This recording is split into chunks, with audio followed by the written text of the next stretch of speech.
Değerli dostlar, hörmətli izləyicilər, yeni bir möhtəşəm ayətimiz satışa çıxıb 1.7 sotda inşa olunub dövlət ipotekasından yararlı paket kutusalı evdir. Masazırda yerləşir, metroya gedən marşrut yolunun 100 metrliyindədir. Bu evdən 2 dənə idi, onu sizlərə çəkib göstərmişdim. Satıldı, artıq həyətənin sahibi qaydadadır. Deməli, girişdə trap döşənli bir ağaçların axıntısı üçün həyətənin sahəyə yön verilib. 40-40 fundament karkaz beton üzərində inşa olunub. 4 bir tərəfdən cüt kubik və ümumi mərtəbənin yekunda beton kəmər atılıb. Deməli, görürsünüz, paket tam işlənib, dəyərli dostlar. O hissələrə gül çiçək əkiləcək, qazın suyun işığın fasiləsiz olduğu mərkəz kanalizasyon fəaliyyət göstərdiyi bir ərazidir. Evin sol tərəfi və ön tərəfi məhlədir. Kom aparatının yeri burada nəzərdə tutulub, teras hissədir. Baxın, ətraf tam yaşayışlı evlərdən ibarətdir.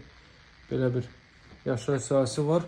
Masazırda yerləşir 6 nömrəli məktəbin yaxınlığında metroya gedən 569 nömrəli marşrut yolunun 100 metrliyindədir. Evin qiyməti 85 min manatdan təklif olunur. Alıcılara endirim olunacaq. Girişdə sağda yerləşir. Evin qonaq otağı, dəyərli dostlar, televizyon sistem yığılıb, görün necə gözəl təmir olunub. Televiziya üçün alt hissədə görürsünüz, şkaflar yığılıb, pəncərələr. Bahalı pəncərələrdə kvadrat metrin dəyəri çox bahadır. Bilənlər bilir, mütləq radiat xətləri çəkilib, çılçıraqlar, lüstrlar quraşdırılıb. Daha sonra mən sizə otaqlarla tanış edeyim. 3 otaqdan ibarətdir. Evin və torpağın xüsusiyyət çıxarışı var. Baxın, bura haradasa 4-ün 5 ölçülərindədir.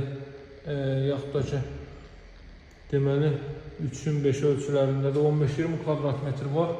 Bura növbəti yataq otağı, pəncərələrdən görürsünüz, günəş işığı rahat şəkildə evə düşə bilir. Bura isə sanitər qovşağıdır. Qiyməti nəzərinizə çatdırdım. Qiymət 85 min manatdır. Alıcılarla qiymətdə razılaşıb danışmaq mümkündür. Yanındakı artıq satıldı. Çox yaxşı qiymətli 1.7 sot qaz xətti də mətbəxə daxil edilib.